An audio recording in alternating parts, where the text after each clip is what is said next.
Hello and welcome to the Serpent Temple podcast and YouTube channel. I am here. It's me, Nina.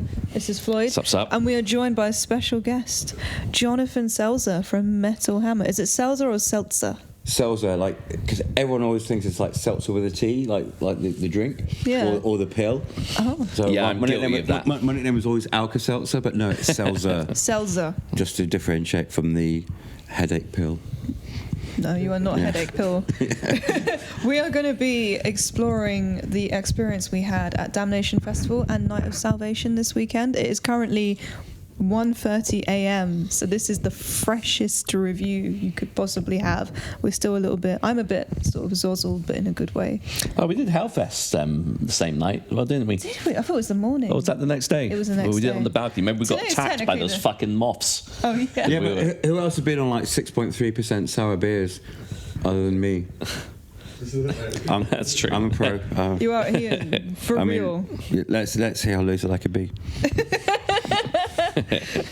So we rocked up on Friday. Unfortunately, we missed Underdark, who I was really looking forward to seeing, and they are label mates. So I feel like I failed. It was the fault of traffic. Yeah. I got to see my mates in Fen. Fen, amazing band. Yeah. They were like the first band that really mixed black metal and shoegaze really well. That wasn't kind of wishy-washy and insipid. And they've kind of dropped the shoegaze bit now because everyone else is doing it, and they still sound amazing. And they still got a sense of place. And I grew up in shoegaze. I grew up with the slow dive era, and it was all kind of had a real sense of place, and it was very it has kind of sense of Englishness about it and stuff. And you can really, with Fen, you can really hear from the East Anglia where they come from, and that the gig it got so beautiful. Just it built up these dynamics, and they're kind of black metal, but they've kind of gone beyond it as well too, and it's just a very unique band with a very unique sense of place, and that was a good way to start a festival. We started with Insanity Alert, who are a very different vibe. Yeah, very different. They're from Innsbruck in Austria, and we actually had the pleasure of interviewing them, which was very fun. But the show itself was fantastic. First time me and Shem saw Insanity Alert was at Duna Jam, so we saw them on a beach in the Mediterranean, and they were just playing to 200 quite confused hippies mostly. So this was a very different crossover thrash for hippies. Yeah, I can see how that will be a bit of confusion. It was fantastic with covers of songs, weird covers of songs that they probably didn't know. Yeah, they do have a bunch of originals as well. It's like booking municipal waste for your wake. Yeah. That would be a really interesting and good booking. But that's why I like Damnation. Yeah, and they did a crossover thrash version of they did Bohemian Rhapsody. That was fantastic with all the harmonies as well. Yeah. In a thrash style. And they turn all the lyrics into thrash lyrics. Exactly. And Fear of the Dark by Beer Maiden. in the Park. Yep. Yeah, Beer in the Park. Yeah. Which is it's kind of funny. It's a bit kind of clever how they change the lyrics. And I just think with the cover versions, it's funny it's really clever for the first couple of minutes, and then it's just especially when you're doing Bohemian Rhapsody, it's oh my god, this is still carrying on, and it was clever, but it doesn't have that wild, fierce energy of pure hog punk thrash of their own songs. So those are really great, and I thought this is kind of funny, and it's oh my god, okay. I thought the reason, so they've actually played Damnation before, so their way of coming to Damnation again was to do a special cover set. Right. So that was a special event for Night of Salvation, because that's their own sort of special weird set night to a degree, although this is the last time this year they're doing Night of Salvation. Right. So it's going to be different next year. I think it's going to be two. They were saying on the podcast, Gav and James, that it's this is the last time it's going to be this way. I love all those little placards they hold out. The placards are fantastic. It's like applause, but it's just mosh. Yeah, it's mosh, and they were throwing them into the audience, and with a huge ceiling of the back, they were just flying into the air. It's such a great distance, and I saw someone getting impaled on all the inflatable penises. Yeah, but people brought them themselves. They weren't even Insanity Alert's penises. I did check with them, and they confirmed it was not their own penises. That there was was a penis circle pit with like 4 or 5 penises I could see like from a distance. What is a thrash gig without inflatables? It's got to be a shark or a penis. I don't know which I prefer. A lot of penises this weekend. There's it's a penis heavy weekend. Not all of them are making it onto this review though. Do they kind of remind me of? They remind me a bit of Acid Rain. Remember they did that cover of Hanging on the Telephone? Nice. But yeah, they kind of got that similar kind of vibe. Yeah. Also, can I just say is it Acid Rain? You did the Obnoxious album? Yes. One of the most brilliantly hideous covers of all time. Oh, it's a brutal cover, isn't it? I bought it just for that cover. I bought the vinyl just for the Obnoxious cover. Like bright pink and, just all kinds of wrong, but in just the right way. I think there was a big gap for us. I think we were interviewing. I missed a bunch of bands I wanted to see. I wanted to see Fan, Sugar Wills. We didn't see Discharge. I don't know if you saw them. I saw Discharge. The first time I've actually seen Discharge. And it's so weird, like these bands, like they're such formative bands, because I love a D beat. And oh my God, this is the band that's on the D beat. And it's just like, and because I'm so into D beat bands, I've never seen Discharge. And so I don't know how I'm supposed to feel. It's like, oh my God, I'm at the birth of this stuff, and it's fucking great. But I don't quite have the thing who are like, there's people who are all really there for Super Discharge, but it's just like, no, this is actually amazing, and they've still got all that power. But I don't think it's going to be quite the same as like seeing them back in the time when they were originally there. When just like this is something kind of really new, but everyone just like, oh my God, I have no reference points for this. But like, and it's like, this is amazing. But of course, you come to Discharge when you've gone through all the bands who are doing D beats. It's like, oh, I have fuck tons of reference points for this. So it's a different thing. But they had all the energy, and it's just like, I just thought it's just like. It was kind of moving around like any other, like going from side to side of the stage, and I felt like it was more like, it's kind of like, it didn't really feel like quite like the pure punk thing, but it was a bit more like showmanship.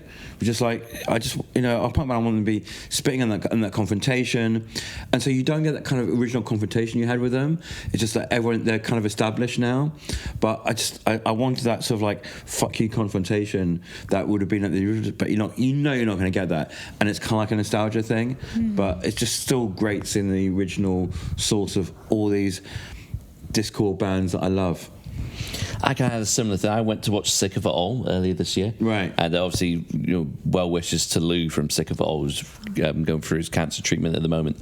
But like, it was kind of like, because I've just been to Outbreak not long before, and it was just like, wow, it's strange to see like the band that really created the genesis for so many different types of hardcore that developed from it. They were one of the first bands to really incorporate kind of like breakdowns and beatdowns, and it's always strange. I love those sort of gigs. It's just, like I remember I went to this festival, Roadburn, and there's this like really important like Japanese punk band called Gizm, and I just like, oh, it's in Gizm. It's like, and I sort of like, is this great as I think it's going to be? But I'm not super in the whole punk, and all the punk people there were just like, we're actually watching Gizm, and I didn't really not quite know how to feel about it, because it's not complicated music or anything, but you have to. Sometimes I feel like you need that level of investment in it, and to have lived the life, especially with a band like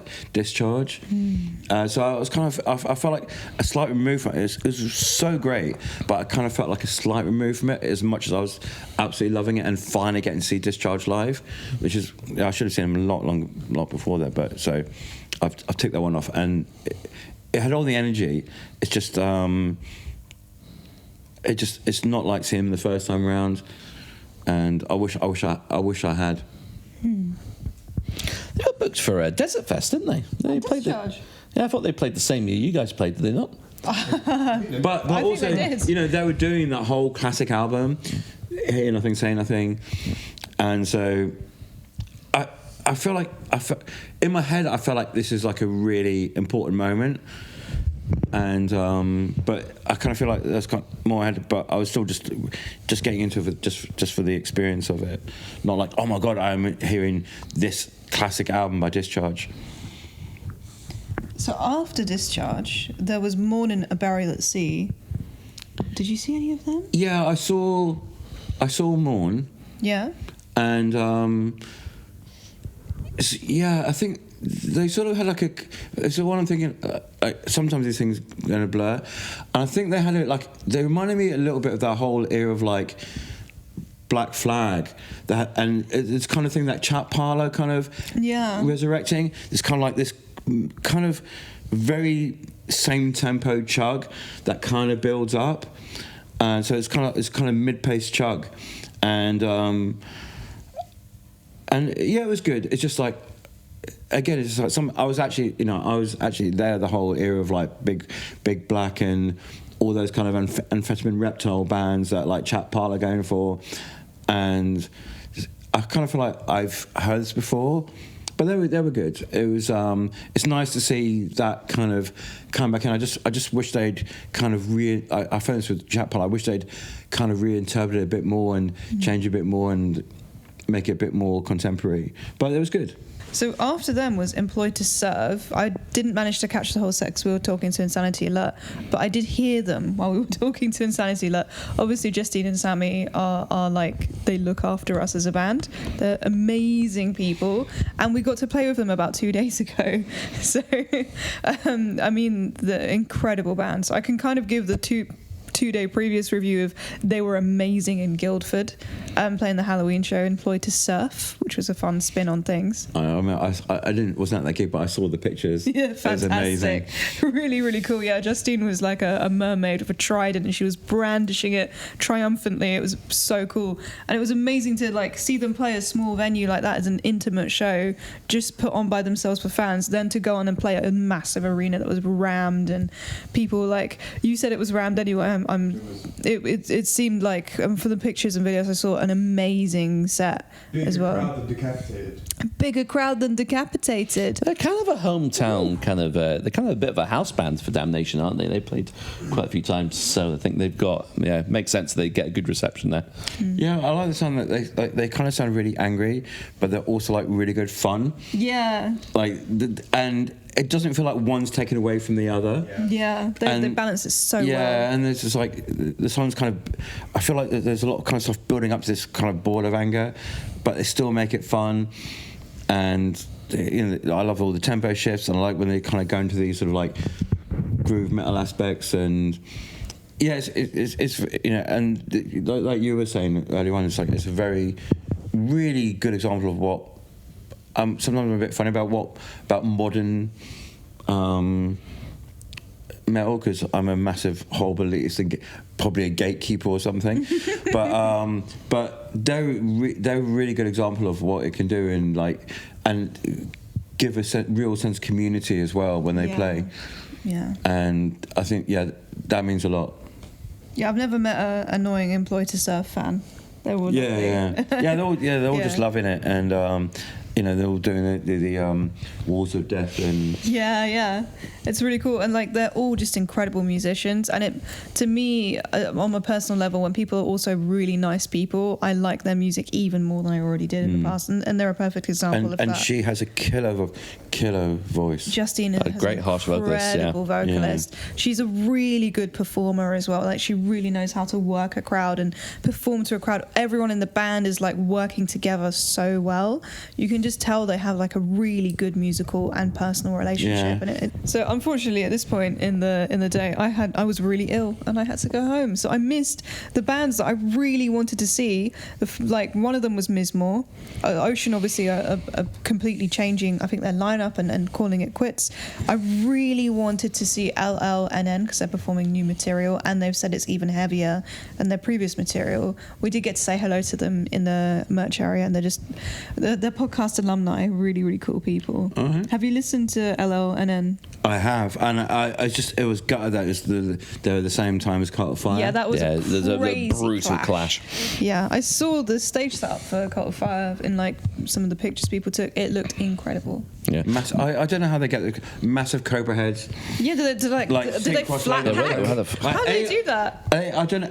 Two things. I don't know how they get the cobras around. Yeah. And I don't know how they can sit cross-legged for an entire set without without their legs going dead or something. Yeah, it must be so painful. Yeah. What did you guys think of them? Well, actually, do you know, but before we jump to Cult of Fire, I actually quite enjoyed the Mizmor set as well. I enjoyed a lot of that. It was really good. I actually did watch a tiny bit of Mizmor, and then I kind of collapsed and had to go. I think I was saying to you earlier, like, this feels like the most ritualistic Damnation for quite a while. Yeah. And it was great to see kind of like things of the droney, doomy, funeral doom kind of subgenres represented a bit more this year. Because you don't really get too much of that at Damnation, but it was, and it's, I think, when it's done right and in the right setting and all the kind of stars have aligned, it can really be almost transcendental experience. Yeah, Mizmor, they're sort of like veer between like black metal and doom, and that's not a combination you normally kind of get. And yeah, I always kind of feel like American black metal is from a completely different perspective from Norwegian black metal, and it doesn't have the thing that Norwegian, so it had to kind of in its own thing. But they sounded like really expansive, and they sounded like really, it was really doomy, but it sounded massive. Yeah. And I'm not normally a big fan of American black metal, but this had there's a real power behind it. Interesting. And I always thought it was really good. I was surprised because I'm not a big fan of American black metal. Yeah, I was like, just going from Jonathan's point about it sounded massive. That stage throughout the whole 2 days, the sound was amazing. Yeah. Like, I did like the sound in the main stage, but obviously with it being so big, like, depending on where you stand, obviously it fluctuates. But the second stage, which I think is the Cult Never Dies stage, I can never keep up. I think it was a Cult Never Dies stage on the Friday, and it was called something else on the Saturday. Oh, okay. I think that's what's confused me. Was it Goat? Lou's Brewery as well was the main stage. The main stage. Oh, but wow, either way, the second Breweries. stage, because I went back when Damnation was in Leeds. I used to love what was at one point known as the Terrorizer stage. I think the ISIL stage magazine. At one point. Yes. And I feel like this is like taken the place of that stage, where it's just like, and with the difference being that the BEC or the bowlers, it's so much easier to navigate the stages. Like it is, God, it makes the world of difference. Yeah, I do like that it's easy to sort of hop between bands. Yeah. I mean, I love the flow of the old place, and there's a lot of places just to hang out, but you couldn't see any band from most stages. But I felt like this year, just you're talking about like being much more realistic. I felt this year is. Like the bands I had overall, even having like some old bands, it just overall it kind of really felt like state of the art. Like this is the state of the art of extreme metal, which is where we are at now. Interesting. And so I think it's not just a bunch of bands. I thought the lineup as a whole told a story that's even more than the sum of its parts. And I just thought, like, for like really well curated festivals where it's not just like we'll get the ones have the Spotify numbers. Yeah. Like you can tell there's a lot of thought about who goes in the booking, and I love festivals where it's like, I always feel like, especially the more boutique festivals, they always take on a little bit of the spirit of the people who run them. It just osmosis. It just feeds into the feeling of the festival, and I just felt like they're really switched on this year, and you could tell like a lot of thought had gone into the bands, and you could tell like what the band's meant to people. Maybe we'll talk about Dragon and Sunlight later on, but I just felt like this year particularly, it told a story that was more than just the individual bands, and I think spot on. Thank you for that. Yeah, no, I 100% agree with that. And, and just, we'll definitely touch on Dragon Sunlight later, but I mean, like, who would have thought that they could fill out a room of thousands of people? Yeah. Just like literally chomping at the bit to watch them. It's almost like the fan base appreciates when a festival's well curated like that. It's almost like they repay it in kind by kind of like showing up. Yeah, the people at Damnation, I think, are part of what makes it such a good festival, because there's a lot of people who've been coming, a lot of people we spoke to. This is like the 11th or 10th people have been coming like every single year since it began, or similar to, and I think this is my third, and I think you guys have been here more than I have. So yeah, it's a place where people come once and they come again, for sure. Yeah, it like Wedding Festival is kind of really curated, and you can sense what the people are doing. It creates a real sense of community. Definitely. Like that you're sharing the vision of the festival, and like you share the vision of the festival, and you share it with everyone else as well too. And I get that with a few festivals like Beyond the Gates, in Bergen, Norway, but you really feel it with this one. So you're all here for a reason, not just because you're metalheads, but because like you actually appreciate the music beyond being metalheads, and it's like, oh my god, like we'll talk about something later on. But it's like, oh my god, I'm not the only one who absolutely fucking loves this band. Yeah, it's like we are legion.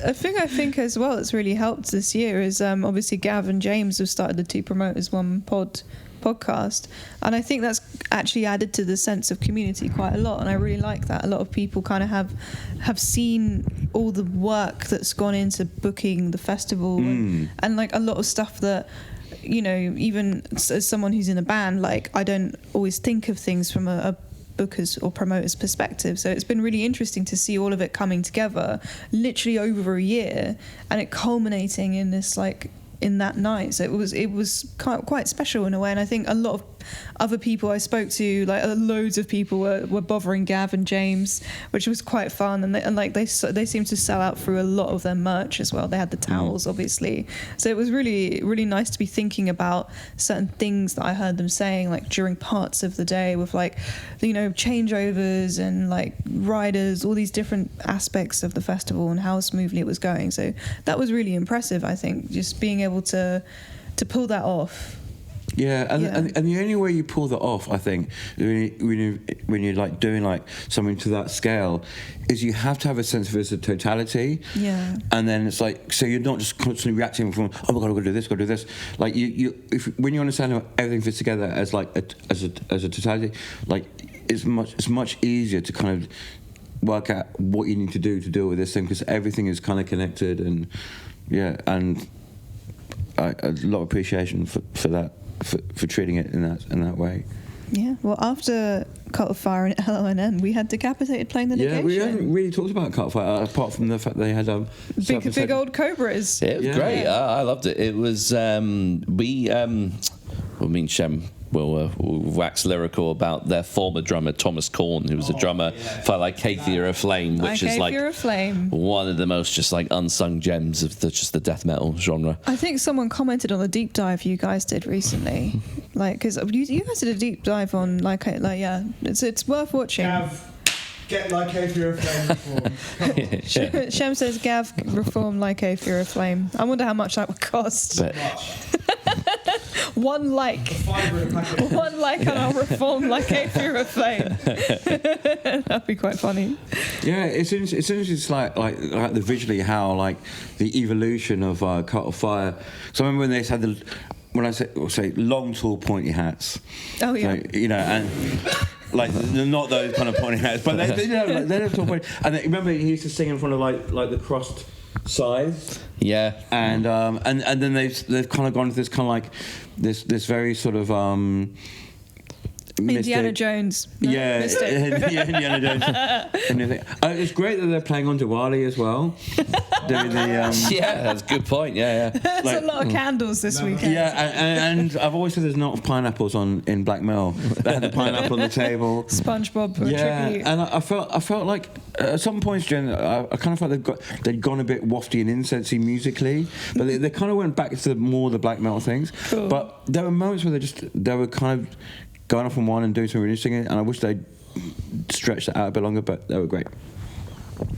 Yeah, I had a great time with them. I always feel like they almost do the stage show thing better than Batushka ever did. Yeah, just like, completely different. But it's I don't know. I think they're very bold and brave. Yeah, I think Batushka, they faff about a lot. They faff a lot. Well, there's a lot of faffing on stage. There was a time, I think it was one of the downloads where it was windy and they were trying to light the candles and the wind kept blowing out the candles. And it was just like, oh God, give up. The thing is, those electronic ones look too cheesy. You've got to use real candles. Yeah. You know who used real candles? Dragged into Sunlight. Yeah. We'll get to them. I watched a bit about LONN and they were sick as well. They were good. It was such FOMO. It was the cool thing about the two other stages, apart from the main stages. It's like a tunnel that connects you through. So like I always like tended to try to hang nearer the back so I could kind of like dip in between them to try and catch bands that were clashing. But no, it was great. They sounded massive. Like I was watching it with a few friends and they all had like the stank face. They were just, I think it was their first time listening to them. Proper stank so face it was band. just, I always think they're kind of like, if they remind me of Cult of Luna, but they do concise versions of the songs. There was like condensed Cult of Luna songs into like 5 minutes instead of like... Everything's considered with them. Yeah. Yeah, well, Cult of Luna are like very poetic, but LONN just fucking smash you in the face with a hammer. I haven't heard enough LONN, but is it like it sounds like they're like Cult of Luna in a back alley.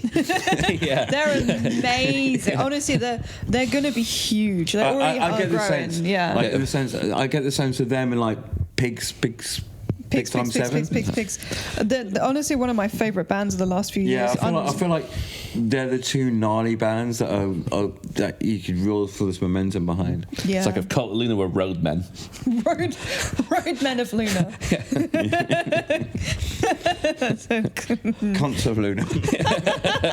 Crew of Luna. Cunts of Luna. Oh, they'd love that, wouldn't they? I hope so, anyway.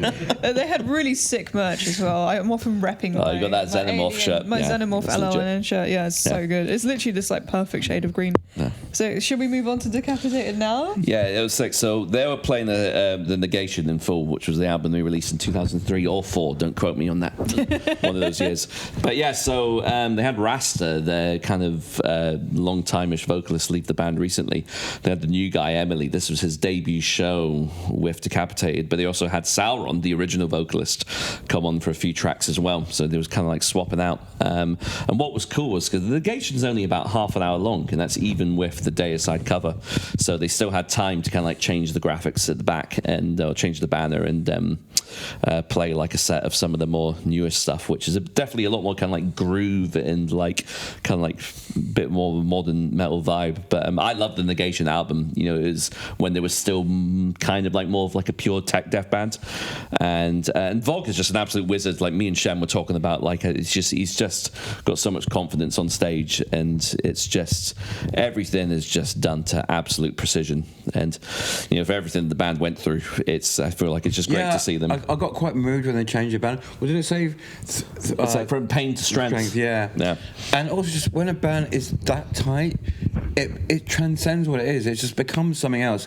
It's really next level, and it's just you're just in awe of it. And yeah, it's like you can say they're tech death and they're spot on, but it becomes something really transcendent when a band is that keyed into what each other's doing. And the new vocals is really good. Yeah, really good. Yeah, I agree with you. It feels like they've reached that level beyond now. It felt like I was watching, okay, Decapitated are actually a big player now. You know, they're not just a death metal band. So it was... yeah, I mean, that year Cancer Culture came out. It was one of my favourite records that year. Like, and the thing is, like, I really like their new direction. It's got a little bit of Meshuggah in it, but without being genty and just purely copying Meshuggah, and they just incorporate it into what they do. And the last record was so much fun. It had so much dynamics and just going off in all areas. And yeah, it was one of my favourite records that year. It was funny. I think towards the end of the set, I think they had a Wall of Death going for Radical, I think, and I can't remember if they ended on Spheres of Madness, but it was one of the last songs they played. But anyway, they played the last song, and then they announced that it was Emily, the singer's birthday. And then they just randomly jumped into not Angel of Death, Rain of Blood. and I just got caught in the mosh pit. I was just like... What they should have done, I just thought, they should have done the Apocalypse birthday song. Yeah. You know, the one they did for like, is it Killface in Apocalypse in Metalocalypse? Yeah, it's your birthday. It's your death day. Yeah. On this day you were was it on this day you were born or something? On this day you was it cut through your mother's womb or something. Yeah, it's brutal. I love that. Yeah, classic. I should have done that, but next time. Should we move on to the Saturday? Go on, let's. Yeah. So on Saturday we missed and forced. That was kind of today. We had a great breakfast. We had a really good breakfast. Breakfast will become relevant later on when I talk about Cradle of Filth. You'll see why. We had food. let's review the food of Damnation, shall we? Is that what you want to say? So we had like a lovely Greek. There was quite a few selections. Everything had a vegan or vegetarian option, which I think was really cool. A lot of it was like it's not arctangent, but that's arctangent, and it's summer, and there's like paella and shit like that. Where this was like it was very Manchester. The Greek place was really good, but a lot of the food I found was like kind of beige food, and as like a little bougie person, I mean I can just go eat in Manchester, so it's not really a big deal. But I think I would love to see like more food vendors next year. Actually, the thing I found is like there weren't enough food stalls for 5,000 people, so. I was going to end up like queuing for like half an hour, and it's like I'm going to miss the band I want to see. So they could do with a few more food places. The Thai place was good. Like they definitely made it was more than like last year. Artisan tangent. Yeah, well, I think the Damnation. I don't think Nails fans are like, I want my avocado toast before I go smash myself up in the pit. Like smash the avocado. Have a smashed avocado. I would love that if I could just have some guacamole.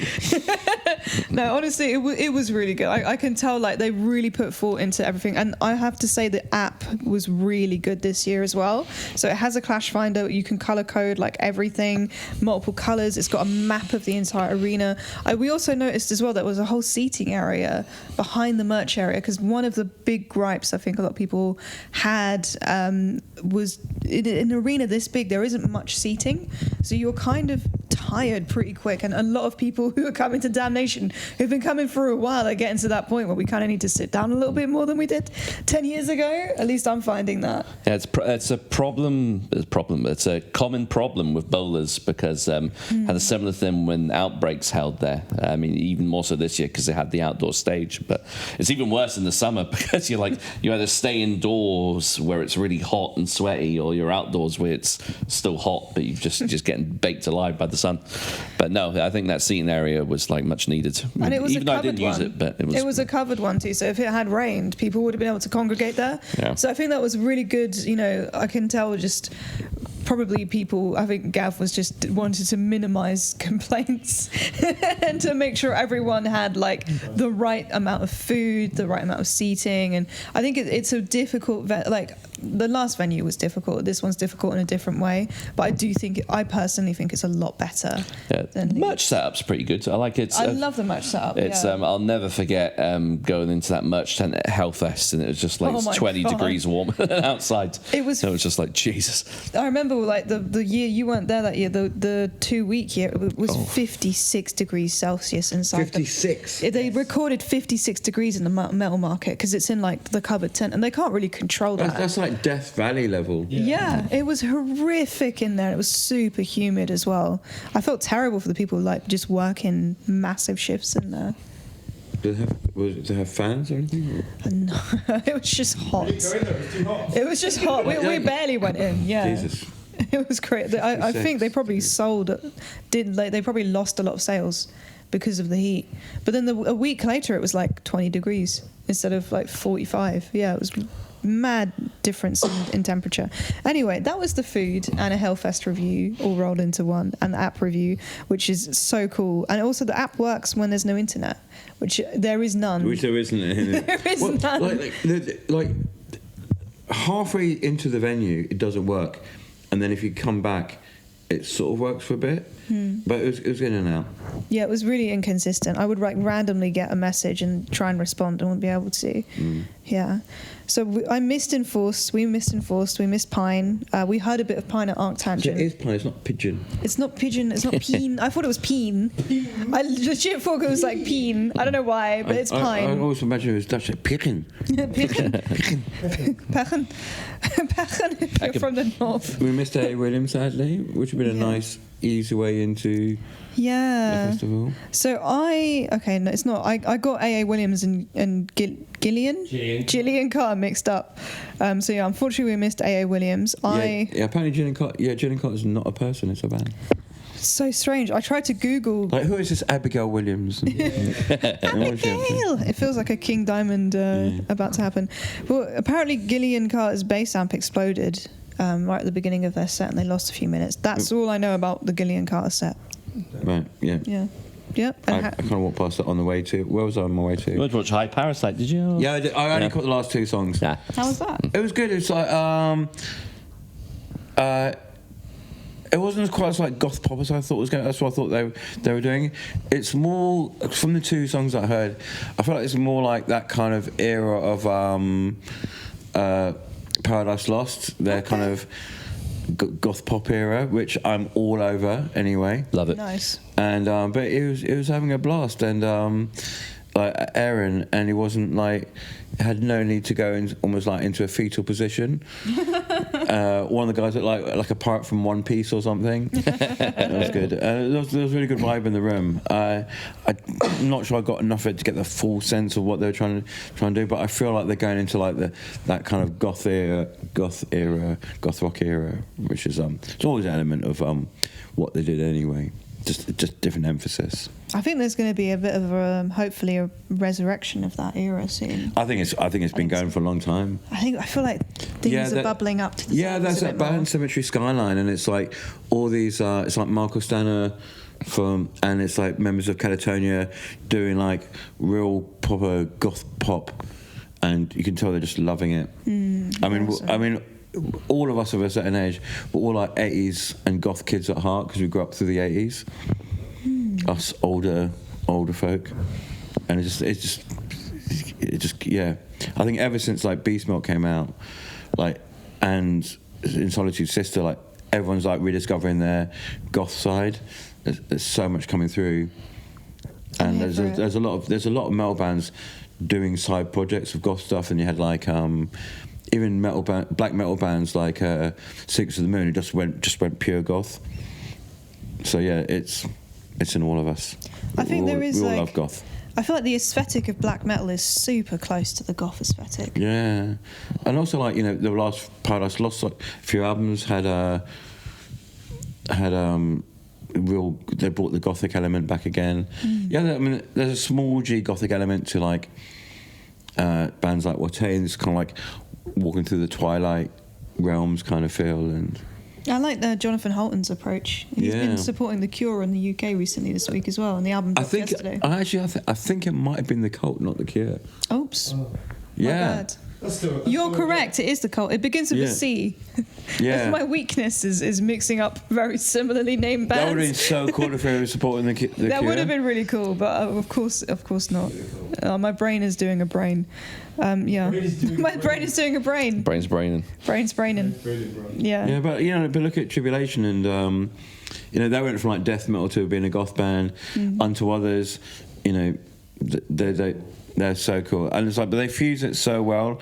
Like and the thing is, and such good songwriters, but they weren't playing, so we won't dwell on them until they do Damnation. Until they do a thing. I missed Texas and Resin. I don't know if you guys saw any of those. I think we were getting ready to interview, weren't we?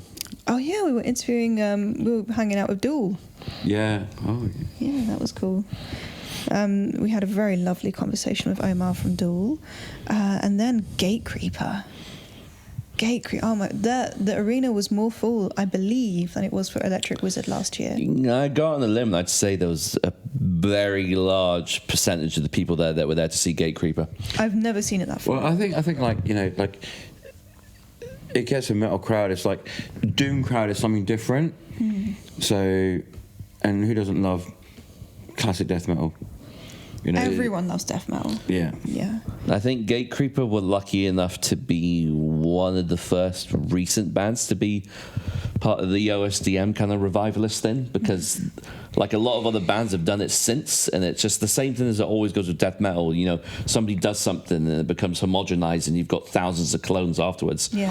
But Gatecreeper have always had like a bit of a distinction in the quality of their songs, and the fact that they're just, it's meat and potatoes, but it's done well. And the new album, Dark Superstition, has got a bit more of like a melodeath slant to it, so a lot more melody, and I feel like that helps kind of like carry the set. I feel like they're kind of a bit more Stockholm than Gothenburg generally, and but especially when you do that classic sound so well, you get that thrill of hearing it for the first time and hearing an HM2 pedal, but you can put on all those records even when the original bands play, you get that first time thrill, because I just feel this music is so eternal, and they're just so much fun as well. Yeah, they are. I love their snare sound too. Yeah, and it doesn't feel like they're being retro. It just feels like they're still riding that wave that still lives with all of us. Like hitting the HN2 pedal and that dirty sound and the dirty rusty sound, and just like it just feels like that kind of original wave is still going on. It's still riding that wave, and it still feels like still comes weirdly sort of like fresh in a way. And yeah, I kind of think it doesn't feel like you're in a nostalgia. I think Chase is a fantastic frontman. Chase is a fantastic Chase is great. frontman, yeah. I always felt like Gatecreeper to death metal is what Power Trip were to thrash metal. Yeah, I feel like they're very adjacent. And I really like how they've been arranged.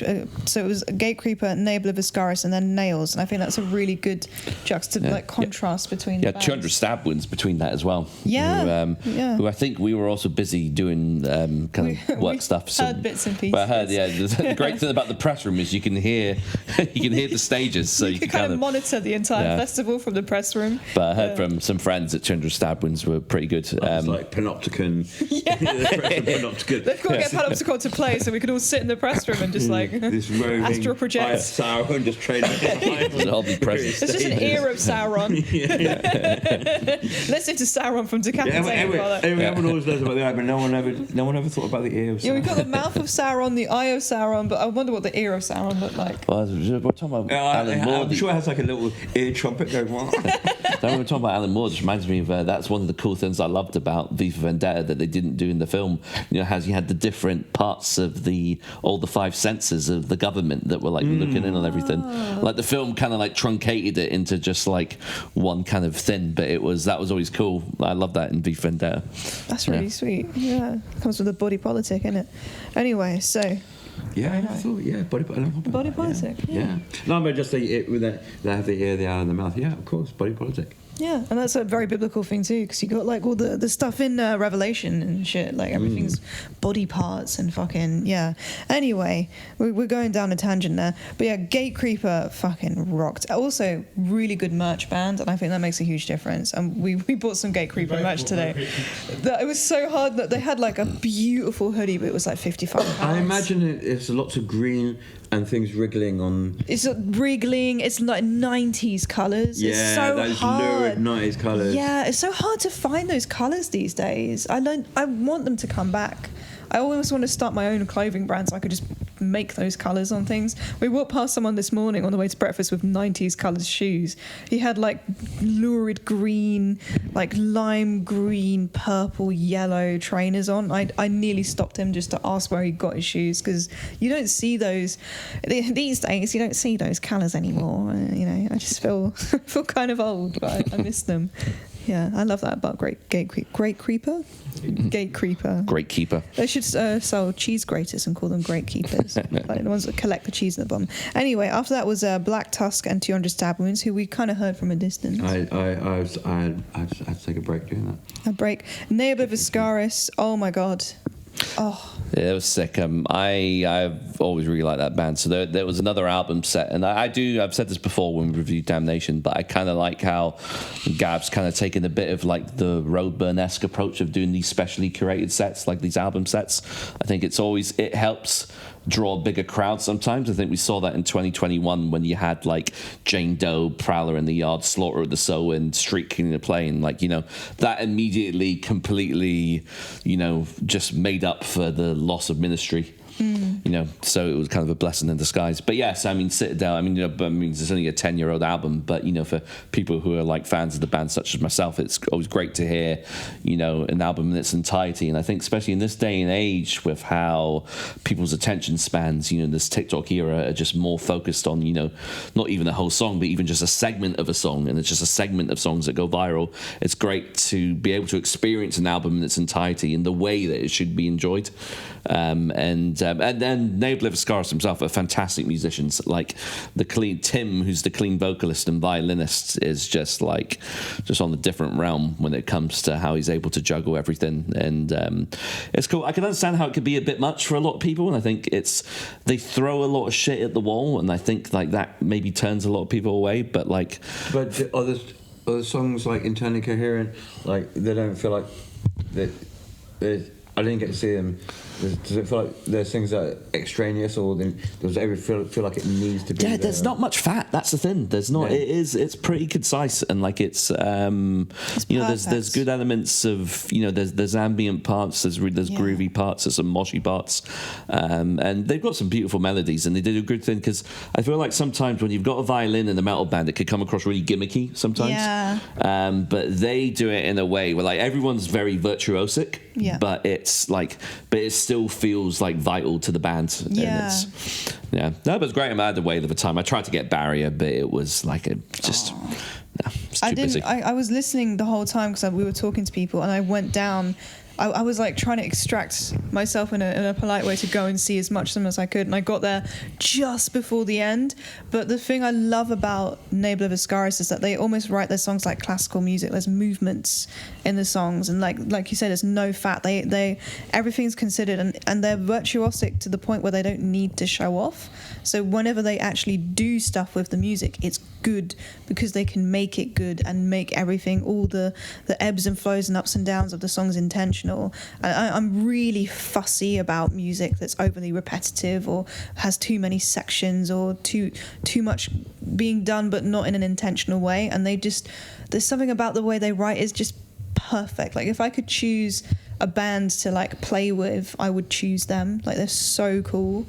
And yeah, I discovered them because a random guy in Russia started remixing Lowen songs with Obliviscaris and then putting like random bits of films and TV shows with it, and no explanation. You have to pull together and actually recreate those songs live. They're actually really good. That one guy would be so happy. Yeah. Just imagine just playing to just that one dude. Yeah. He's done it like he does it like once every 2-3 years of just like randomly doing a mashup. I have no idea. Like I've tried messaging him, being like, "Oh, this is great. Can you send this to us?" Like nothing. He just sits there remixing stuff. So you mentioned classical music because one of their songs from the first album, since then, "Flowers, Plague," "Flowers," a Kaleidoscope. Yeah. It's actually studied by one of the Sydney universities, so it's part of like a music course. Yeah, that's so it's cool. Pretty cool. The ending where the violinist was like silhouetted with the lights around them, and they were standing like atop the middle of the stage. Everyone else, all the other musicians had gone off, so he could have his literally like moment in the spotlight. And it was stunning. Like the whole arena was like pretty much transfixed. There wasn't as much talking as you'd expect in a moment like that. And I thought that was it was cool. I love a respectful crowd. And I love the juxtaposition because I would say, as much as obviously they are aggressive, they're a very pretty band. They're heavy but beautiful. But then to have Nails be the follow-up band it was after that, it's just billing, like, okay, man, here we go. Like their business has just picked up. I mean, Fuming Mouth I heard a little bit from when we were up in the press room again. Great. Another good snare band. Yeah. I love a good like that bell brass snare style, like cutting through the mix thing that a lot of like death metal and like hardcore bands do. And I think I want to have a bit more of that in the rest of metal. I think we need to improve our snare sounds across the board.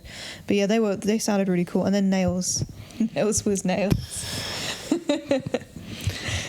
Yeah, I mean, I would like to see them like come on after Discharge. There's so much Discharge there. But they do other stuff as well too, like much more doomy, sludgy stuff.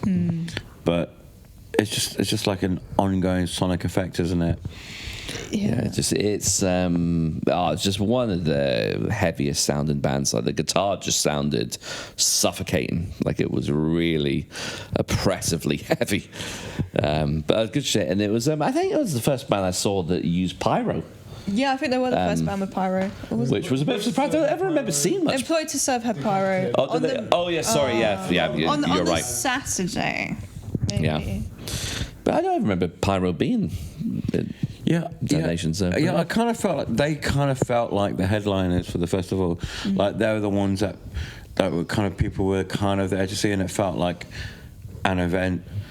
and like a geological event. A pitological event. Yeah. There were some serious pits apparently. We couldn't see the room was so full I couldn't even see the pit. That's one of my favourite parts of a show is just looking at the pit and watching people, because to me I find it really difficult to just focus on a band a lot of the time. I love to be able to see what the crowd's doing, and I'd love to have there's a great balcony view if you've got like AAA or if you're an artist, and it's so fun to look down at people. So I need a place I can look down on the crowds of Damnation for next year. An ivory temple. Like a little cobra like Cult of Fire had, just for like a VIP section. Just then we went to watch Anal Nathrak at Scarlet. That was great. What we thought was at the time going to be their last show. Yeah. But we had balcony seats for them, and the pit for them was always fun to watch. It was great because it was a secret balcony, because we were kind of freaking out about staying on the floor, and that was when it was like -15 and our breath was misting up in the Scala. It's a cold venue, Scarlet. It's one of the only venues I remember going in where like the temperature of outside is the same as indoors. Yeah, it's such a big building. I think that's part of it. Yeah, they tried to charge us like £300 to do a video interview, but we didn't. Anyway, so we watched Nails. Nails, really cool. The forums were like kind of bubbling about like how violent the pits were going to be, and we talked to someone, shout out Luke, who said it was like some of the most violent pits he's ever seen. But he is like 17, 18. 20? About 22, 23, 22, 23. I feel like I've done it. Who else has like pits like that? Converge used to have back in the day. Benediction's the most brutal pit I've ever seen. When I saw them play with Bolt Thrower at the Yulu. Ooh. Yeah, Obituary had a couple of wild ones. I remember coming to a couple of Obituary shows that were pretty raucous. Yeah. I'm trying to think who else had really violent hits. But you know, that's not hardcore. Yeah, they've kind of got the power violence, hardcore, grindcore thing, all just like congealed into one, compressed into one thing. So you've got 3 different forms of violence, all just like compressed into one. Ultra violent mosh pit. Yeah. Yeah, I need to do a Kubrick tribute album. Yeah. After Nails was Memoriam and Dool, one of the most painful clashes of the Saturday for me personally. So I only watched half and half of each. Memoriam, Carl is such a good frontman. Such a good frontman. The whole band is fantastic. We had the pleasure of interviewing them afterwards as well. They made time for us, which was really special. And yeah, like we saw Memoriam a few years ago at Hellfest.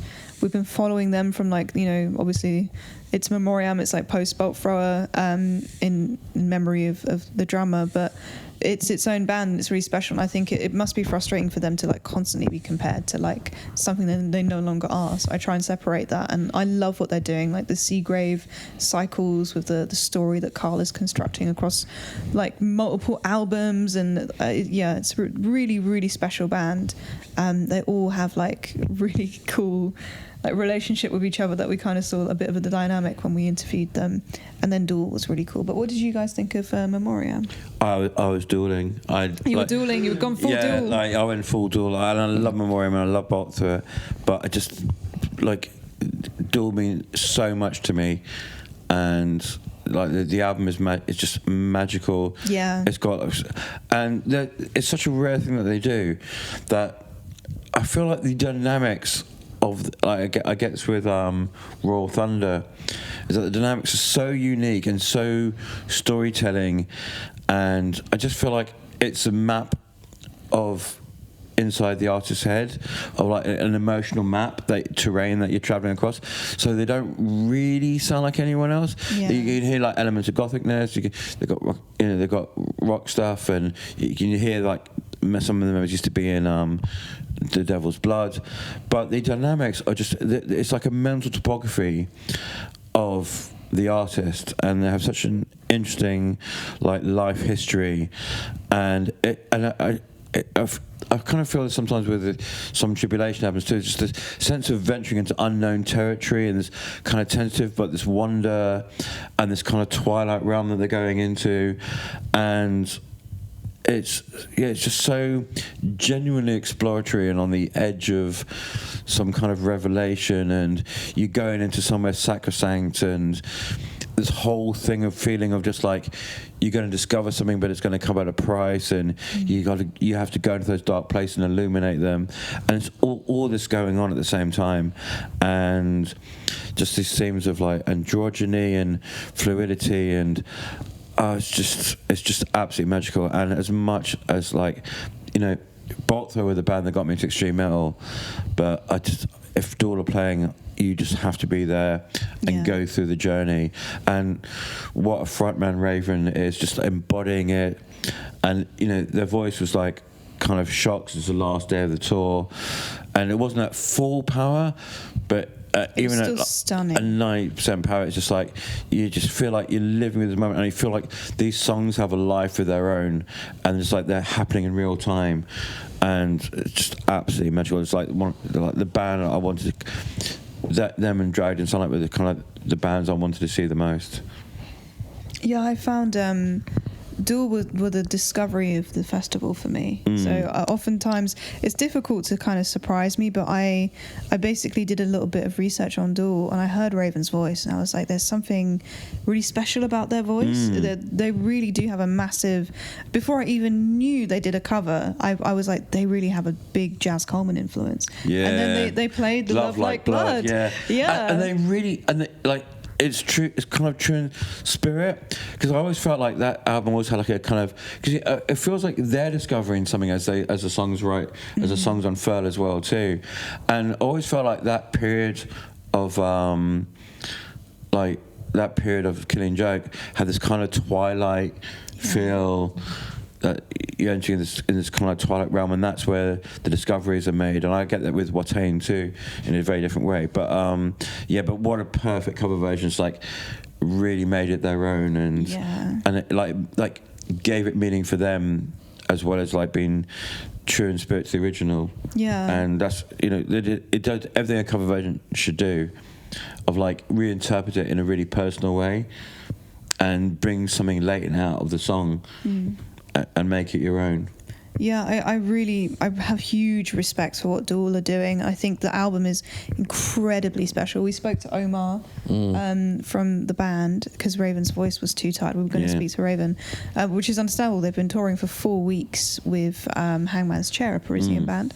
And yeah, basically Raven was born intersex, and they had like their parents gave them surgery as a baby, and they had no idea till they were in their 20s. Yeah. And chance visit to the doctor. Indeed, and the album is about that. The basically sort of journey as a human being with this gender, and I think even if you're not non-binary or had such an experience, I think there's things like this extreme. There is always something relatable, no matter who you are. Yeah. So the thing, something I really love about them is that they're always entering this, like, when I say this twilight realm, it's like this in-between realm. Yeah. Of like, so like it's this realm that's always in transition, and in magic, states in transition is like, that's where the magic happens. Yeah. And when things are becoming from one to another, and there's like, that's where all the energy is, and so I love this. I love these things, like things that exist in a transitory state, and they're kind of like almost like larval, or, you know, there's something emerging from it, and that's where like all the true dynamism and magic is, in between states. And, you know, I even get that with Chelsea Wolfe, that sense of like being in between, in a kind of like a slight kind of a limbo state, and traversing this, and that's like the gothic. That's like the true sort of gothic spirit as well too, where like you're just illuminating something in front of you, and there's like, you don't know what's behind it, and there's a lot of like psychological metaphors for that as well too, and and it's so dynamic. I think that's really interesting. It's so magical. What you were saying about liminality, because that's something I'm very like concerned with myself as an artist, and also the gothic as well, because I don't know if like how, I'm probably going up my own arse now, but I remember learning about like the sublime and the romantic consciousness in the 18th century, and how that was kind of when people started to become more obsessed with nature and mountains, and the sublime was like a way of describing the space, the vastness of things. Like finally we kind of had in the West, there were people started to be concerned with that aspect of things, and I think the Gothic, like the modern Gothic, has that the horror and terror of the sublime is embodied really well in that. Yeah, because it's like it's the thing between like what you could perceive and what you're imagining the rest of the picture is. Yeah. But it's like something's like half lit, and so you kind of imagine like the rest of the picture, and so you're using human imagination and putting it onto the universe around you, and then it's bringing out all these subconscious, because so it's that thing between the seen and the unseen, and the imagination that's kind of filling in the rest of the picture, and revealing this other world that's just at the edge of your senses, and there's that kind of sense of that this world at the edge of your senses with Dool as well too. It's just before the curtain drops. What do you think, Floyd? I didn't watch Dool. What do you think of Memoriam, Floyd? No, good. They were sick. Yeah, no, I did actually catch the last little bit of Dool, which was great. I actually only listened to the album yesterday. No way. So the Shape of Fluidity is great, and then I think they did a really great job with the music video as well. Oh, it's so good. I thought it was just, I love the kind of the symbology of the two kind of like knights fighting, and it was a good the same fight. Person, and it's kind of just really, it's a really physical representation of that fighting to kind of discover your own identity. So I thought it was really cool. In terms of Memoriam, they were great. I mean, I think I love everything that they've done, and it was great to have the opportunity to speak to them and kind of see. They gave us like a little teaser of like where things were going as well, which sounds kind of exciting. And they just sound still really energized. They're just so many times I've seen. I'm not going to name them, but I've seen a band that have been active for a long time, and you watch them, and you're like, it's long in the tooth, and it's like you feel like it's like I'm there really to collect their fee. Yeah, Memoriam aren't doing that, and I'm just like, no, they still sound really energized. Carl still sounds great. You guys were saying there's vocalists who sound tired, whereas Carl's been doing this for a long time, and he sounds better. He's been developing his voice. Frank on bass and Scott Fairfax, who's just like the riff master. It's just. And the drummer Spike, who worked with Killing Joke. Yeah. Yeah. It must be really fun for Carl as a big Coleman fan. That's great set. One of my, I think I might have seen Memoriam's first show, which I think was Bloodstock 2016. No way. And it's a shame, because I really wanted to mention to Carl, because one thing that always stuck with me was he gave a shout out to Harambe. That's great, because Carl looks a bit like a gorilla. He looks like an albino gorilla, a wizard gorilla man. It just really took me by surprise, because just the last thing I was expecting him to say was, rest in peace, Harambe. I love that. And when we saw like Benediction in Hellfest, Dave Ingram was talking about Basil Brush. There's like thousands of confused French people. Yeah, the was just like, what is he talking about? Yeah, that was really funny. Yeah, big up Memoriam, rest in peace Harambe. Dool's that album's gonna be one of my albums of the year. For sure. And Bleeding Through. The main takeaway I got from Bleeding Through was the guy just kept talking. Brandon Chabet? Talking. Yapping. He was yapping. Literally, I almost started timing the in-between song banter, and like in a venue that big, you can't hear what they're saying. It's just vague echoes, and I'm pretty sure he spoke for about 4 or 5 minutes straight between one song and like 3 or 4 minutes for another. I was shocked at how much banter there was. And Insanity Alert did it really well, because he was like telling really concise stories between songs that would lead into the next song, and for some reason they had really good sound. You could really hear it, but I think everyone was closer, there was less people. Bleeding Through, like we were nearer to the back, and I was just like, they lost me pretty quick with the yapping, I'm not gonna lie. I'm quite a harsh critic with stuff like that, though. The one time I actually really enjoyed it was when Tourist played Bloodstock, and they had a truncated set, because I think Pantera were going to play, and they had like, it was their big showcase, and they just spent like at least a third of their set talking nonsense between songs, but they're so funny, and it's just like, and actually a lot of people got them through that kind of humour that they've got. So just if you're going to do that, just talk nonsense, but have your own kind of have your own kind of nonsense. Damnation does it well. Yeah, I love Antti Bowman's stage banter. That's pretty good. Michael Ackerfeld is the king. Yes, he's the king. I want like a stand-up between set banter comedy set of like headlined by Michael Ackerfeld, opens by Antti Bowman, and in between, like, I'm not sure. Brendan Chappelle, sure. They were good. I mean, I was distracted for that set because I had people just keep trying to talk to me. So, but I actually really like the album. This is Love, This is Murderous. It's a great album for its time if you kind of grew up in that core era. But yeah, I can't even really comment on the set because I really didn't hear much of it because we were actually getting ready to interview Carl as well. So Bleeding Through were a big band for me, and I appreciated it. Shem says Bleeding Through were a big band for him, and he appreciated it. For those who may not have heard it, pick up on the mics. Yeah, I'm glad you had a good time, Shem.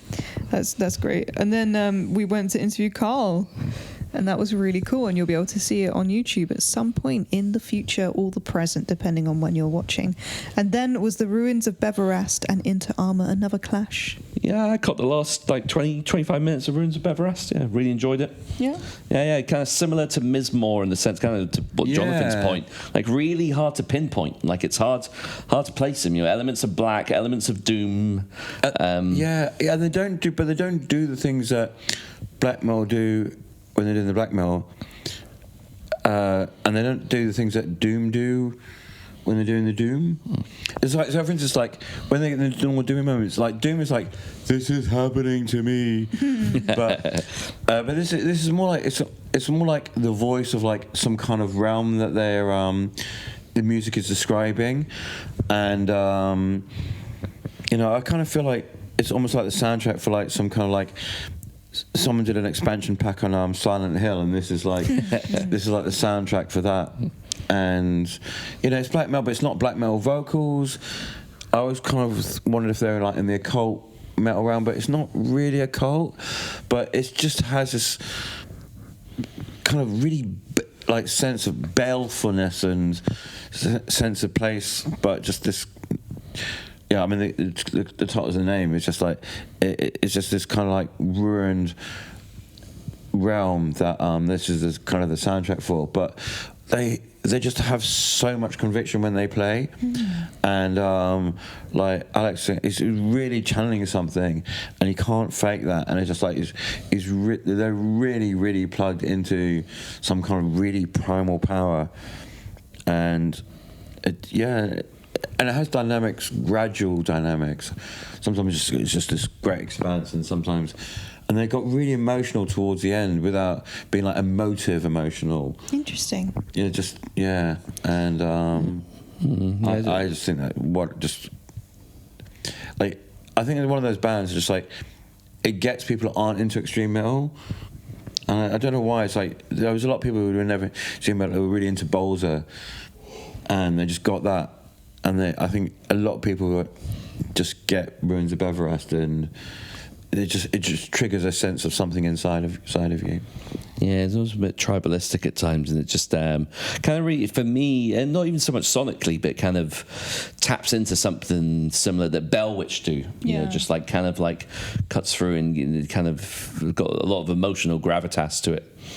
Yeah, but without, like I said, without being like, there's nothing first person about it. It's like it's not emoting. It's not like I said, it doesn't feel like it's happening to you. It's more existential, I guess. Yeah, I always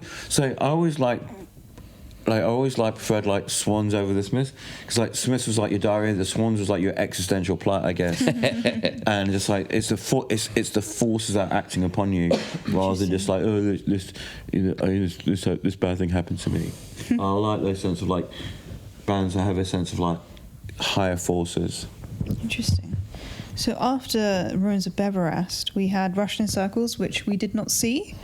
I had to take a break then. I was flagging a bit. I think we had some food at this point. We had a gigantic box of like chips and gyoza and what they called spring rolls. Spring rolls, yes.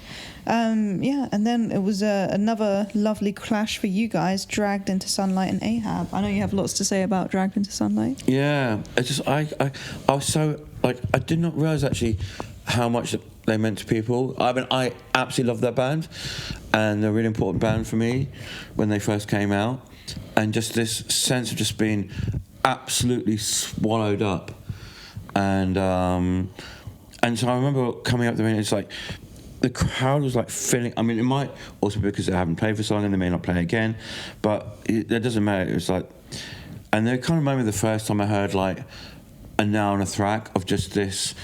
This is just the human condition being ramped up to like 13, and just like in your face and just like relentless, and just you're just in awe of this force that's coming out of you, and it's just absolutely incredible. They had the bassist from Dool playing with them. Yeah, that's what I'm saying. Yeah. And it's just, I love the fact that you can't. You know, they're just the band themselves are like swallowed up. They're just this. I mean, the light show was absolutely incredible, and they had this amazing like candelabra, but they're just swallowed up by the dry ice. I do wonder how they get that candelabra around. Yeah, it's enormous. It must have been like 2 meters across. Well, probably it's the same company that Cult of Fire do for their giant snakes. They must make so much money. Yeah, there must be this moving company, especially for like stupidly large stage props. and the thing is like they used the footage of serial killers, but it didn't feel like it was just trying to be sensationalistic and like edgy at all. It just felt like, because you know they're lawyers, aren't they? And so they have to deal with a lot of human shit, and just there's this really famous book, The Man Who Mistook His Wife for a Hat. And it's about people who had neurological conditions. There's this woman, like, she would just walk around and stop everyone's like facial expressions, and then she'd have to go into an alleyway and just like splurge them all out. And I feel that it's like they've had to deal with so much shit of the human condition, and then they just have to like just find an outlet just to sluice everything they had to deal with out.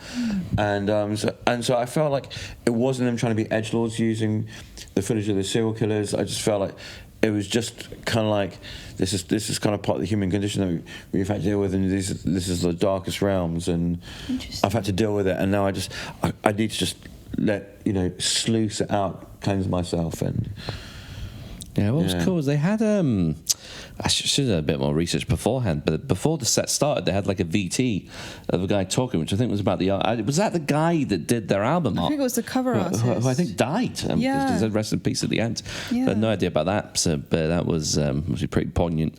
One of the things that I thought was really strange about the set actually was it had the most crowd surfers I saw all weekend. People were crowd surfing to that. Oh yeah, there was a shit ton of crowd surfers doing it, and it was so bizarre because it was just like, obviously you've got like the silhouettes that you could barely make out of the band members, and you just see all these bodies just coming over the barrier. And a lot of pyro as well. Yeah, there's so much power coming stage.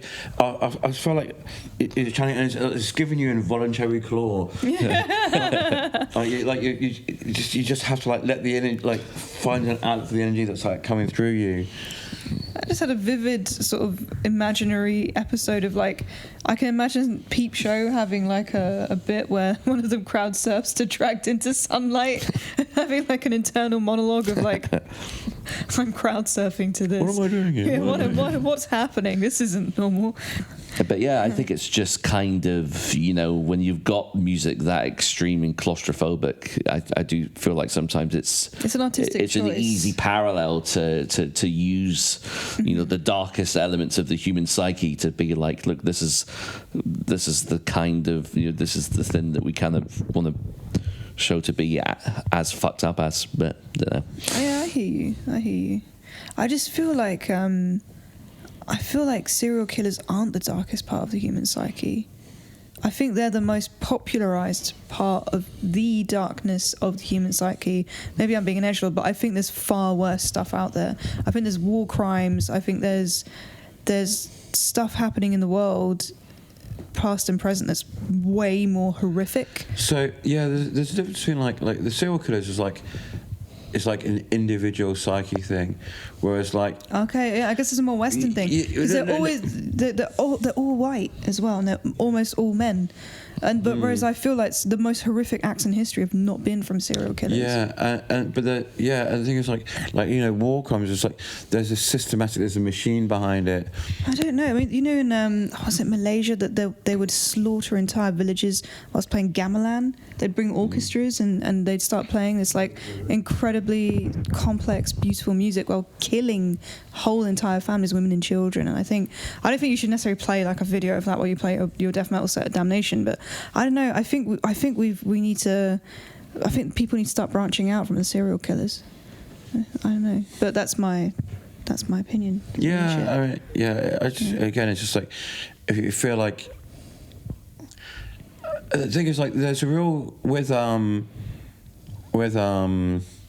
and Sunlight. There's a real kind of sense of like body horror, and it's like I feel like they're horrified by something, and they're not trying to just like feed off of the horror. Like it's kind of happening to you, and I just feel that they kind of do it kind of a little bit differently than just like it's not using a sample of Charles Manson before like a Weed Pecker song. I don't think Weed Pecker do that. Just like but the death metal band would do it, or even like Church in Missouri would do it. Yeah, absolutely, yeah. Like I just feel like they're just using it to tap into something else, and it's just whatever they're tapping into feels so primal that I don't feel they're just like trying to just like. Yeah, serial killers are cool, or I just feel like the absoluteness of the horror that comes out, and but at the same time, it's also like their gig was so ecstatic. It's almost like tantric. You're on this constant cusp of like, and it just feels it feels really experiential, and it's just this kind of like tantric horror. I'm going through it, and I got this absolute sense of like horror and ecstasy at the same time. Yeah, it's weirdly euphoric.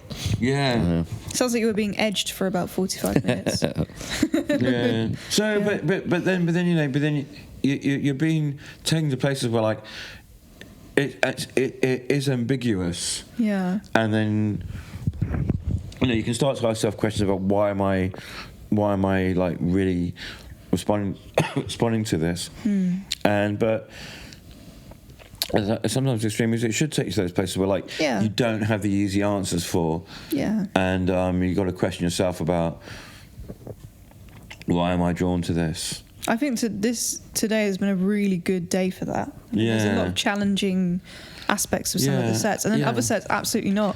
And that all in itself there's lots of food for thought, and also maybe it's just not that deep, and maybe it is. I guess it's how far you want to go. Yeah, but you just got to ask yourself like, what do I like this, and like genuinely something genuinely confrontational, because the whole point of confrontation is it's like an evolutionary step in a way, like you don't learn unless to some sort of element of confrontation, and take you to this like, I don't know how to deal with this, and then you have to work out how to deal with it. At least open up a lot of questions and a lot of exploration. Just find yourself how you're psychologically dealing with something sometimes. Yeah. I live for those moments where just like I don't know where I am anymore, and I'm just something else is taking over, something really visceral and primal, and I'm not trying to like intellectualize or rationalize it. That's what I love about extreme music. It's that sense. It takes you to that irrational, primal state, and sometimes it's for good or ill. Good to be back in touch with that, because I think we're losing that in a very constantly ever more rational world. And then Cradle of Filth. Yeah, talking about the rational. But how about you, Floyd? How did you feel about those bands? But you know what I mean? Like, just even on a base level, like musically, Dragged into Sunlight and that album's just fucking phenomenal. Like the riffs and the music alone, it was enough to hook me in. And coupled with the light show, which as Jonathan said was just absolutely staggering. Like I love a good use of strobe, and there was like some really cool looking pyro, because it had like a real, it seems stupid to say, but like a weird, like almost like a natural flame effect. Like it didn't look like a firework. It was like an actual like. Was it a ball? Did it come out as a ball? No, it was more like it was being summoned. It was like really, it was really cool looking, to the point where I actually thought to myself, was that actually a real flame? Because it had like a really cool, almost like there was like a fucking pentagram on the stage and like something was being, it was great. I mean, I loved it. The theatrical aspect of it and just the fundamental musical aspect of it, it was just great, and I loved it. Probably one of my highlights of the weekend, easily. Did you see any Ahab as well? Yeah, caught the last track of Ahab, and I think, really it's a testament to the festival and how stacked the lineup was. But I feel like there was, when I went to catch them, there was a lot of people who were probably making the beeline to get a good spot for Cradle, perhaps. But yeah, it was. But yeah, like I said, I felt like I was doing a lot of darting about and trying to catch bits and bobs of bands that were playing at the same time. But then, like I said, that's a sign of a great festival, that you've got so much that you want to watch. So. Yeah, I physically would find it impossible to tear myself away from Dragon and Sunlight. You're in the more of it. It's like you're fighting 10 octopuses. It's like, sorry, I've got to stop. Just like, I've got to go do this other thing. It's like I physically cannot tear myself away. Like when you're in the moment like that. And it's so rare for a band to do that, and it's just that sense of just this awe of something so huge. And I love Ahab, but I could not have physically left the venue while they were playing. I actually wish that gig would just go on forever. I was just so in the zone for that gig. You had to be dragged away from the sunlight. Well, I could not be dragged from Dragon to Sunlight. Yeah, that's happened so many times before. The amount of times where I've just where there's been maybe multiple bands on, I've started watching the set and I'm just like, you know what, I've just got to see this through to the end. You did that with Memoriam because you were thinking of seeing a bit of Dool. Yeah, I did. Yeah, it was just I'll be brutally honest, it was more to the fact I had a good spot that I was leaning on to take the weight off, and I was just like, no, I'm comfortable here. But no, it was I really wanted to see Dool as well. And I did watch like the last couple of tracks of Dool, and it was great. But yeah, like I said, it's just I always try and catch a little bit of everything, because I don't want to ever feel like I'm missing out on something. So I try and make compromises when I can and try and make sure there's a balance of seeing what I can. Yeah. It's funny, like for Dool and Dragon and Sunlight, it's like, I pledge myself to thee. It's like, I am yours. Yeah. Shem, what did you think of Ahab? The singer's voice. I've been a huge fan of Ahab since I was obsessed with Leviathan by Mastodon when I was younger and when it came out. And then of course, being a simpleton young metalhead, I was in like a HMV or something. And I always loved like Herman Melville's like story, obviously, of Moby Dick, and it's like very cool, the idea of like a man against nature and trying to overcome these great forces that are greater than yourself, and it's like an eternal struggle. Man pitted against the cosmos. And then I saw Beyond the Call of the Wretched Sea by Ahab, and I'd never heard Funeral Doom before, so I bought that CD because it literally had the white whale on the cover of it. And I was like, ooh, another thing about Moby Dick. And so that album was like particularly kind of quite important for me when I was younger. And I've actually never been able to see Ahab. I was really looking forward to seeing them last year, and I was really surprised because there were so many people talking about them on the forums, online, and the people we were talking to at Damnation last year about seeing Ahab. So to see that the crowd was like not as big as I was expecting was like quite a shock. But like you said, it's a testament to like how stacked that festival was, full stop, and how many people were there to see the bands at the end of the festival. And apparently people were like queuing for 2 hours for Dragon to Sunlight merch. Yeah, they had a vinyl that was 160. Yeah. But I mean, the Ahab, like the guitars were fantastic. For me, like the Dragged Into Sunlight, the guitars were muddy, and I didn't really kind of get as much out of it. But from a production standpoint, I thought that Ahab sounded like just flawless. His singing was so beautiful and mournful. It's like really funny, the contrast of. I think that was kind of like, for me, it was like there was such beauty in his singing, and it was so like mournful and like sad in a longing way. beauty, and it felt like you had this like really display of like pure beauty in this room, and then there was just all this ugliness in the room next door. You know, it was like hell was winning and defeating heaven, and I don't know, man, I was just so affected by it. You know, I was really swept up by like just kind of all the emotion. The music was really beautiful, and it was just like, I think it's really says a lot about music that it can put you in that place, like you were saying, that you can just be really emotional and just feel things you wouldn't normally feel. And like you said, like we're still processing it. It literally just kind of happened, and that's kind of part of talking about it straight away, I guess, rather than having a couple of days to kind of filter it through everything. So I really personally really enjoyed watching Ahab, and they were fantastic, and I was really glad I got to finally see them live. They should do a nautical fest of just bands with nautical themes, like the ocean, Hamfez, Gojira, Ahab, yeah. Yeah, that'd be a good idea. Do Ahab and then fucking Ailstorm right afterwards. No. Just for the tonal shift. You just ruined Whale Fest. Cancelled. Gojira would be a good one. Yeah, of course, Flying Whales. Yeah, gotta love the Flying Whales. Yeah, I love how that people always associate Gojira and Wales. I think I suppose that's the whole concept of the From Mars to Sirius album, isn't it? But and even though there's only one song specifically that mentions the fucking whales, but it's iconic. What can I say? Yeah. I like the space whales in Gormaganders in Star Trek. They're cool. Okay, I kind of forgot that I'm not talking to a bunch of Trekkies. You probably are, to be fair. maybe there is some over there, but Gormaganders are pretty cool. What was it? Cradle of Filth came after Ahab, so we had this crushing beauty and ugliness, and we went into Danny Filth. And we went into Danny Filth, so I don't know how much contrast there is there. Yeah, I mean, I was wondering if like they kind of really fitted the vibe of this year, for all the reasons I was saying. Like, this year's been really good. It felt like really cutting edge, and they were the only band in corpse paint. Yeah, the whole festival. The whole band. I loved the corpse paint of the guitarist because he looked like toast. And that's my breakfast full circle. He just reminded me of the toast I had for breakfast. It's really unique corpse paint. There was one was trying to do like the pinhead. Yeah, it was doing the pinhead thing. Yeah. I would have gone for maybe thinner stripes in future.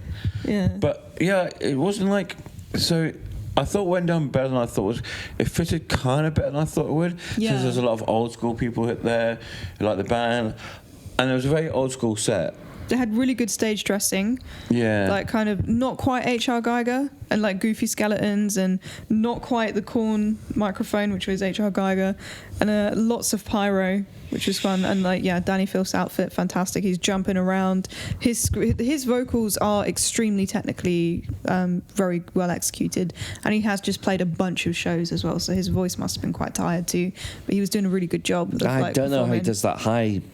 I have no idea. I'm so curious. I don't know anything about screaming, and I want to know about screaming, and one day I will. It's not fry or like false chord. It's almost like whistling because it's clean, like it's clean, like a whistle. Yeah. Weird. It's really fascinating. I feel like he uses his throat like a flute or something. Yeah.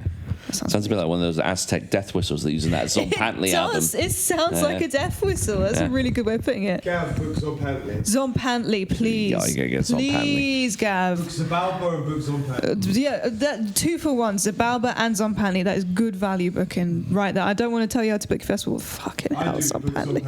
Zompantly. Have you listened to Zompantly?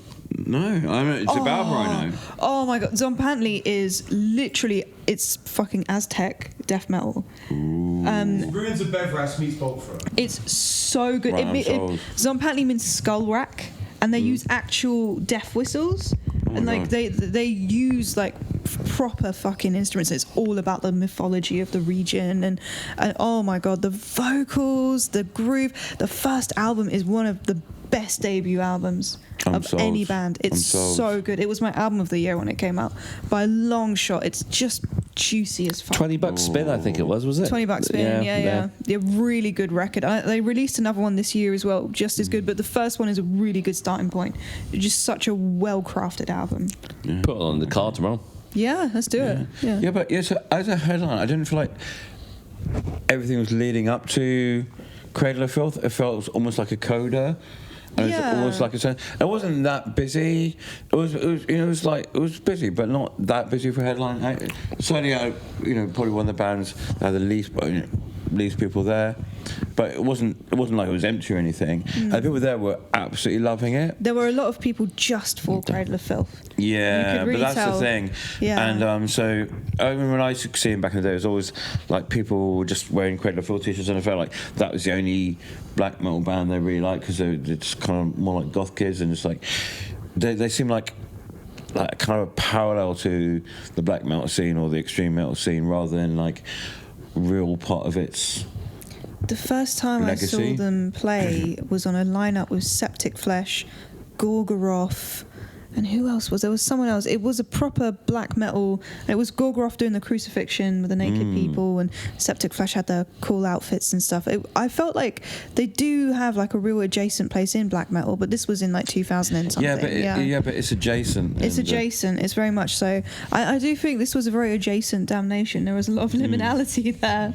So I do think it was an interesting choice. I don't know if it was like the first choice, but I do think it was interesting. And that slot is a difficult one to fill, because a lot of people just want to go home at that point in the That's evening. my main point. It's the stage times. I even think there's a massive difference between finishing at 11:30 and 12. Yeah. And really like 11 to 12. That's almost like a post-headliner time slot. Honestly, I don't think it's a real. I think it technically is a headline slot, but I do agree. I think the real headline slot was Nails. They had the biggest crowd. Yeah. But even like 10 to 11 would be, when you're getting people at their peaks. I feel like a lot of people would be winding down by 11. And trains as well. Because I feel it was kind of the nature of the new venue. I think this wouldn't have been the case quite so much in Leeds, because remember in Leeds, it's easy to get. It's not in the middle of nowhere. It's easy to get around afterwards. Hotels. Yeah. And then they would have like this kind of like this after party where they just play Pantera or whatever, this kind of metal disco afterwards. And you can't imagine having a metal disco in that venue. It would be crazy. Yeah, like have a silent disco. Where'd you do it? Yeah. So I kind of feel like that it's a graveyard slot in this venue, but it wouldn't have been in the old venue. Yeah, 100%. University. Yeah. That makes it. Yeah, that's true. Maybe there needs to be like something, an after party or something different to fill that time space.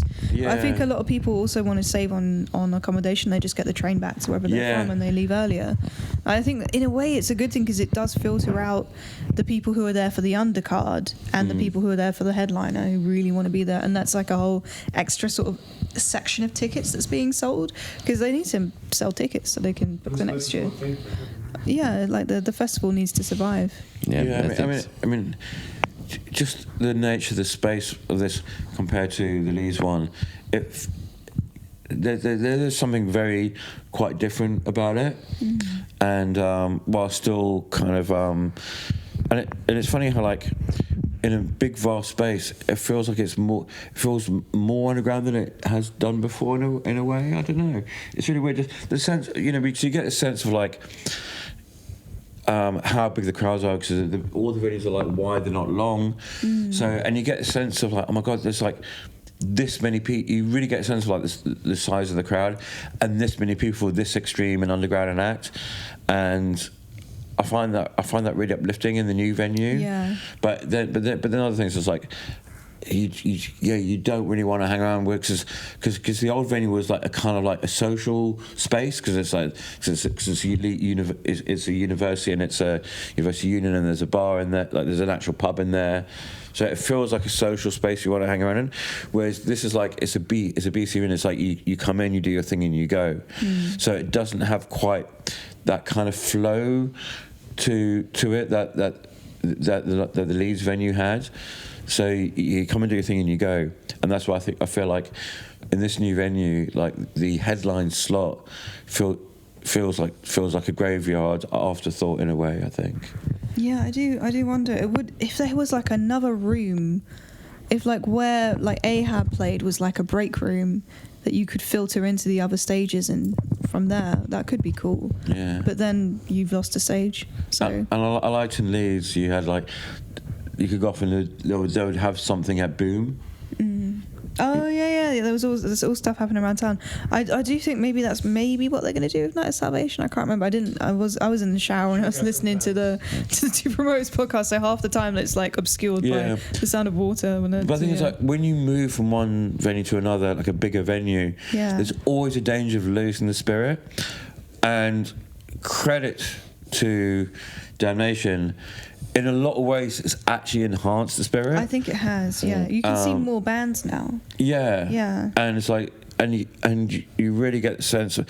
I love the fact that with these big wide venues, and it feels like there's a gathering and a calling, like the spaceships come. I felt this way, like during the Sunlight, with all this light flooding out from the stage, and it's like we are gathered here to be taken, and you would not get that in a long thin venue. And long thin venues as well. Like what happens is when you're coming in, you can't tell how far forward the crowd goes, so the band will see a massive gap between them and the audience. So it's really difficult to close that space. It can be a real problem. So I think the arena is a really good space for that. Yeah. I think we've pretty much covered Damnation Festival. I think it was a great success. Yeah. And also, can I say our microphones are actually repping the lurid green death of thrash metal colours. So it was an intentional choice. Even the leads are matching. Yeah. Before we go, what's one band you would each book next year? Zompantly. Zompantly. I want LLN to play every year. Yeah, I've said 2 now. How about you, Floyd? God. I mean, speaking for the people, I think most people would probably want to see Blood Incantation next year. Yeah, Blood Incantation. I think they've got an exclusive. I think you got even from a business perspective, you've got to strike while the iron's hot. Yeah. And I think that would make sense. They're probably very expensive right now as well. But I think their Incineration Fest thing is an exclusive. I think, isn't it an EU exclusive? Or am I just thinking of Agalloch at Fortress right now? I don't know. I do worry about that, but I really would love to see them at Damnation. If I was fancy booking just purely selfishly, one thing I would love, and I was kind of inspired by what one of the guys said, which was a complete pipe dream because it didn't think it was ever going to happen. But the guy that mentioned In Flames, but I'd love if you could get In Flames back to do one of the early albums, play like a jester race. I wouldn't quite fit knowing where they've seen where they go. I'd love to see Hamfeth. Yeah, that'd be great. Should be a subterraneous stage at Damnation. Yeah, we should get that back. Yeah, Shamash would be really good. Shamash would be very good. And has Garl ever played? Garl's Weird would be a cool book. Yeah, or the Children. But the Children thing is so different from what Children used to be. It's not black metal. It's kind of this avant jazz, kind of like virus. Like the bit like the van, and the album is amazing. But yeah, I don't think Garl in any of his projects have they ever done. I don't seem to remember him ever playing at Damnation. Maybe he's too awkward. He's played Hellfest. He's not. No, was this Garl? Garl's Weird played Damnation one year. Oh, did they? Yeah, okay. They did. It was one of the last Leeds shows, I think. But Imperial Triumphant would be good. Yeah, that would be fantastic. Them and Zompantly in one day. Oh, fantastic. Yeah, let's do that. All right, Gav, we've booked next year for you. Thanks everyone for watching. Let us know who you want to see play next year. And cheers for sticking with us. I have no idea how long this took, but it was a pleasure. Yeah, and thank you. Cheers. Yeah, thank you, Jonathan. I'm so honoured. Serpent Hammer. Serpent Hammer. Yeah. there's a band if ever there was. That's a good name for a band. Yeah. Also, were there so many inflatable penises there should be inflatable hammers for nails. Yeah, would be good. Or inflatable. That's I like that. Yeah. All right. Cheers. Thanks for watching. Next time. Bye.